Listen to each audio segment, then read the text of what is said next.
Hey, greetings, friends. Jacques Howard here, and welcome to Trenton 365 midweek. The location is a little different. The camera technology is definitely different. So I'm going to be sharing more about that in the very near future. But first off, to pay some bills, I am broadcasting from Hub 13 West Front Street in historic downtown Trenton, New Jersey.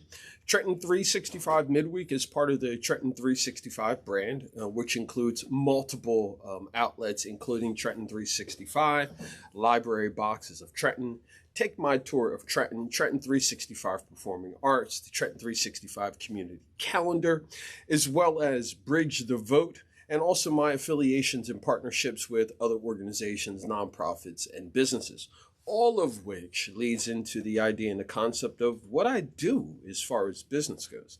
I like to consider myself as the ultimate brand ambassador, the connector of connectors, meaning I have a vast network of people who do all different types of things and services, and my personal relationships with them allows me to configure programs and design ideas and concepts so that we can get to a desired mutual outcome. Now, a lot of the work that I do is affiliated with nonprofit organizations. So oftentimes people get this idea that, oh, he's doing it for the love. Well, I am doing it for the love, but I'm also doing it because it's a skill set and it's a profession that I've designed and was able to establish. So with that being said, in 2024, this action word or sequence has been one that has been a bit pronounced for me. So in 2024, the idea is, how do we take all these things that I've seen, I've been a part of, I recognize, I admire, how do we take them and level them up, so to speak? Because if I can identify lots of different areas of concern, and I know that others have come up with ideas, concepts, action steps, and solutions to fix those, wouldn't it make sense for us to just get together and take care of that? Meaning, if we have an issue with a particular behavior, if we know that there are ways to deal with that types of behavior, then it would behoove us all if we started to consider that as we go forward. With that being said, I'd like to think of this idea and this concept of onboarding, meaning every time you get a new position, you go into a class, you meet some folks, we go through this period of an introductory period where you introduce yourself, you take in information from others, but you know what the lay of the land is, so to speak, what the job entitles, what the rules are, where do you go, where don't you go, what do your credentials allow you to do, and what don't they allow you to do? And we all know that that's just basic, simple commonality of life. Well, what about if someone's coming from another country? Let's just say they're coming from a warm climate country and they're moving to, let's say, the US or the Northeast, where I am, where we just had some snow. What would make someone who grew up or spent most of their life in a warm climate that has never experienced the snow, what would compel people to think they would know what to do when we get an overabundance of snow, something new? And we have people who've lived in these situations, all their lives, and they still don't know how to handle snow. They still don't remove snow from the sidewalks or from steps, or shovel out cars properly, or even clean off their car. Big shout out to comedian Dan Regan, who just made a joke about that. But I say that because if we're in this mindset of thinking, oh, those people, look, they're not doing what they're supposed to be doing. Well, if no one told them they're not connected to what's happening in the local community and society, why would we think they would know? I mean, where are they supposed to go? Are they supposed to go to this magical website and get all this information about onboarding? I've never heard of it. Most people don't even talk to their neighbors, let alone someone who's coming to the country, being able to have a communication with someone who maybe doesn't speak the same language. or it may be a situation where they're uncomfortable with speaking, to someone else. So my vision for 2024, and I'm going to need a lot of help. And I've already started reaching out to the applicable parties and the administrations and stuff like that to get a better understanding of this.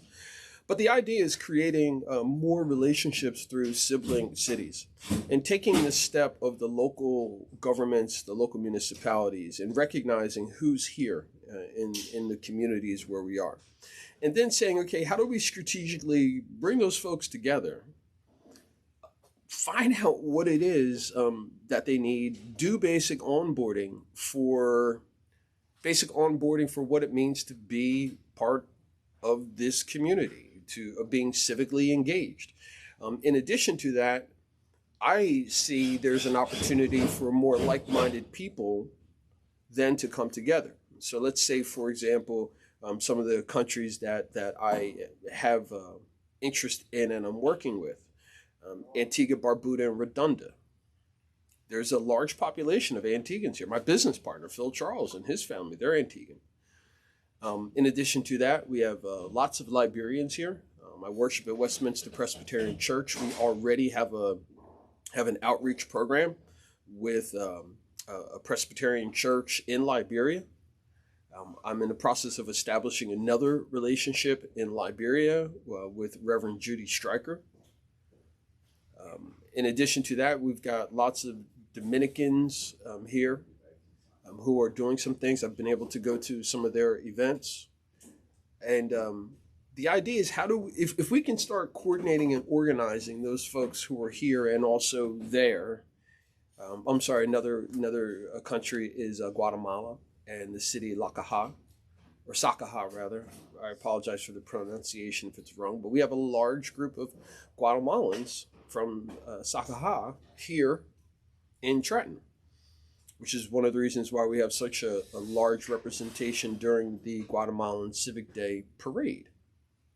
Now, my thoughts are if we can organize those folks and allow them, show them, what is the processes for being, residents and being involved in the community here in Trenton, Mercer County, etc. And then what does that look like when we start saying, hey, cross-promotion, travel opportunities, educational opportunities. When I say educational opportunities, one of them is the island nations, let's say the Dominican Republic and also Antigua, Barbuda, and Redonda.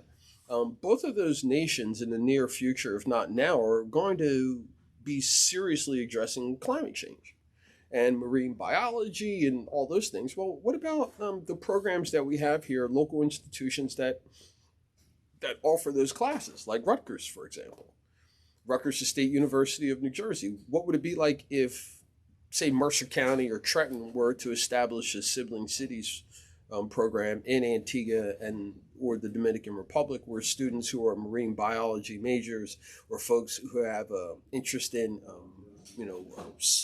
seawater and marine life and all those things, if they could go to these countries and in exchange, students from those countries could come here. Now, we've all heard of exchange students and what that looks like. Even back, before my day, they were doing it. Well, what happened to that? And is it just for certain elites?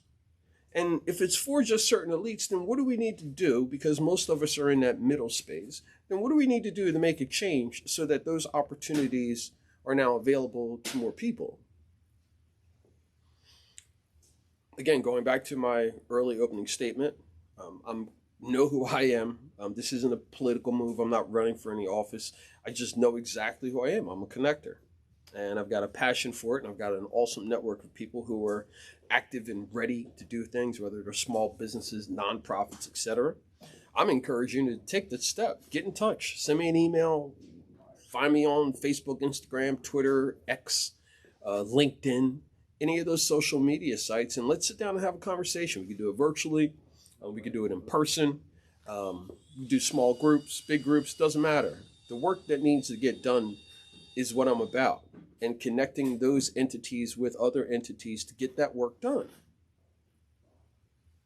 Oftentimes we hear two things in civics why things won't happen. We don't have any money and we don't have any people.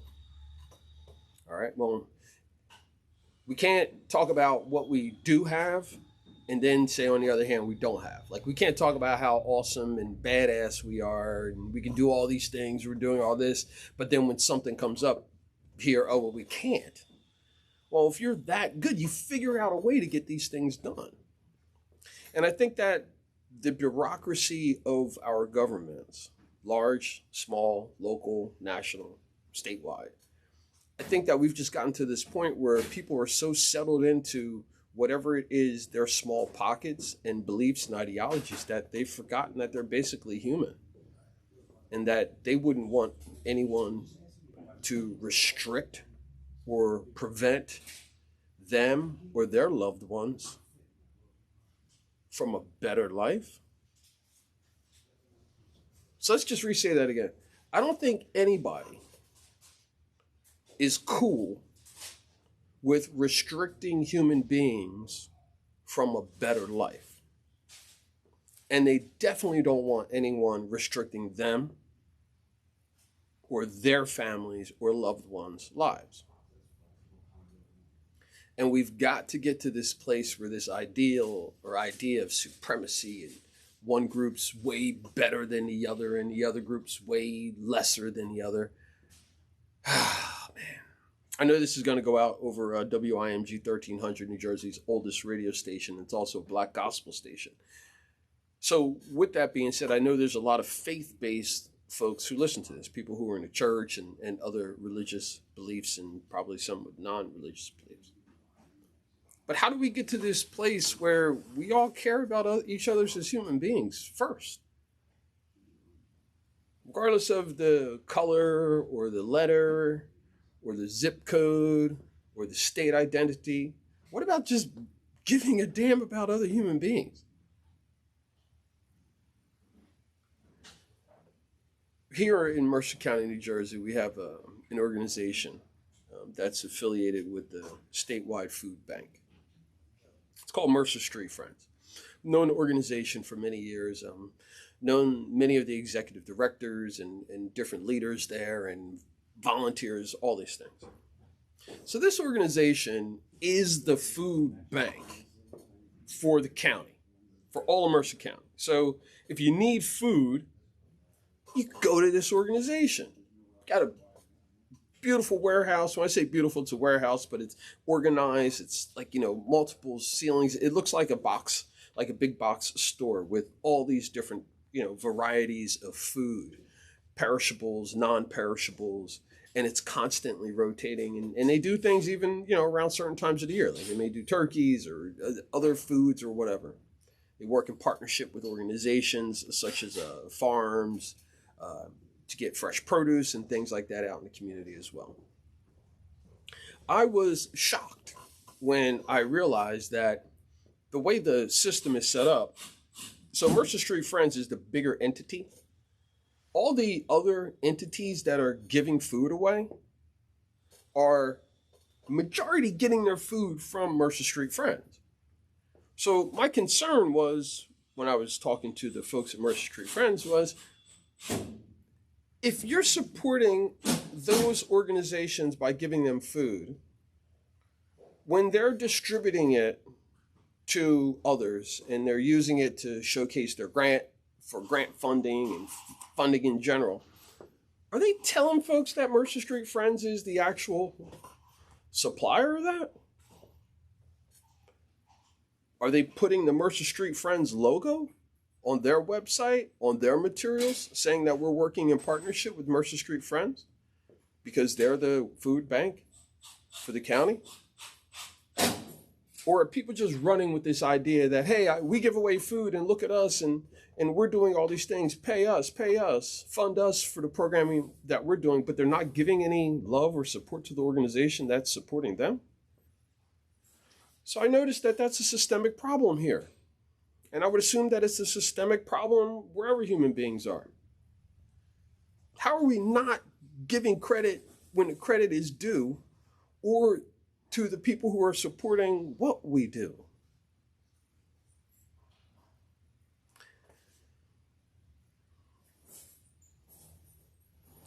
So if we have leaders who are in a space where they're proud to talk about everything that they're doing, all the impact that they're making, but they're not giving credit to who's supporting them, is that really a partner?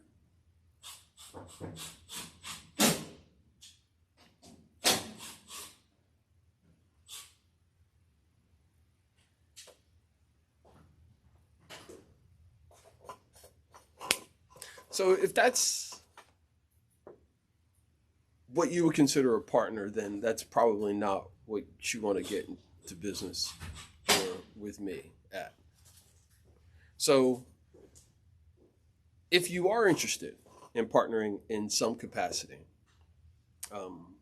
whether that's your time, your talent, your treasures, you just want to have a conversation, we have things to set up for that. It's very simple. If you just search Trenton 365, again, Facebook, Instagram, Twitter, X, LinkedIn, any of those sites, just send a message there. I'll reply back, or someone will reply back with a link to an app called Calendly. Now, on this Calendly app, you can then put in the time and what you would like to do. Would you like to sit down in person? Would you like to sit down virtually? Would you like to record an interview?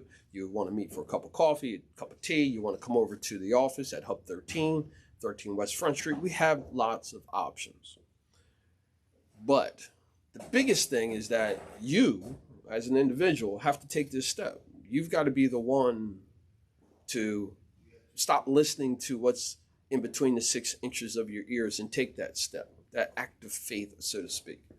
The idea you've been working on, the policy you've been talking about, this initiative idea you have, this great brainstorming, whatever. Let's get it out of that small space, wherever it is, and let's expand about it. After we have a general conversation, we can talk about the business side of it. Like, do you want to go in partnership? Are you looking for an equity partner? What are you looking for? Do you just want to pay me to do some marketing and media for you? Do you want, people to see your stuff? Do you want to do an art show? Any of those things. We have options for that. But the best option is for you to take the option to reach out, give a call, find me on Facebook, Instagram, social media, any of those sites, and set up a meeting. And then from there, we can go on to discussing what it is, your organization, your business, your nonprofit, what you're looking to do. And as we lead into that, I'll be sharing more about the archives of what I've done over the 10, 12 years of doing organizing. And just to let more folks know about what they're potentially getting themselves into. And when you see that, you'll also be able to see more on TikTok, because I've been told that that's something else that people who do what I do need to do. So we'll be on TikTok as well. So with that being said, hope to hear from you soon. And remember, it's always about justice, peace, and humility.